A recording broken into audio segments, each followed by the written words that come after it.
sleep is really meant to heal. That is what sleep is for.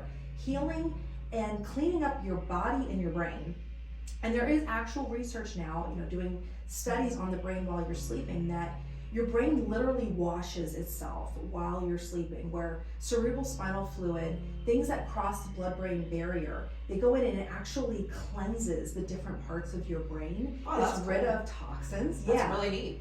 And you're for a brain shower. Yeah, so what a thought. Yeah. And there's a process of, lack of better terminology, it's almost like a filing system. Your brain goes through this, all the things that happen in your day, and sometimes they show up in dreams, weird things that have occurred. Sometimes I would love to know what my brain thinks I'm doing during the day. Yeah, if that's the case. But all this information is kind of floating in your brain, and it files it. So it goes through all the insignificant things and deletes it, and takes all the things that are really important and downloads it and almost files it in your brain. That's why it's so important in children, because they're bombarded with so much information, and they're filing the good things away, and the things that don't mean anything you're forgetting. And that's why we don't remember a lot of our childhood, but we still remember how to read and do all of those things. So there's this process of healing and filing when you're sleeping.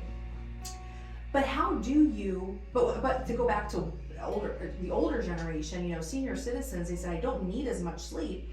Well, you don't have as much of the filing going on. Hormones are also being balanced. You don't have as many hormones as someone who's 25, 30 and in their prime and reproductive, and there's a lot of hormones. That makes a lot of sense Yes. too. My kids can sleep, your kids when they're Yes. teenagers can sleep till noon or whatever. And you're like, wow, I used to be able to do that. Why can't I do that anymore? Yeah, so there's Makes just a lot of there's not as much stuff to download, and there's not as much to clean up as you get older. So I tell people, don't overanalyze your sleep, but the quality of sleep is really important. Yes. And the quality of sleep really depends on what does the first hour of that sleep time look like, and they call it sleep hygiene. What are you doing for that hour before you actually fall asleep?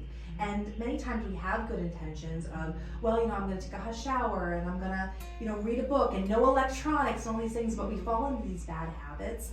So it's really important that you find some sort of routine, and if it is that 15 minutes where you're doing self-care, where you are sticking to a skin routine, you are brushing your teeth and flossing and doing all your boxes and checking off, you feel so much better when you finally do crawl into bed, and you also got that self-care time that you really need.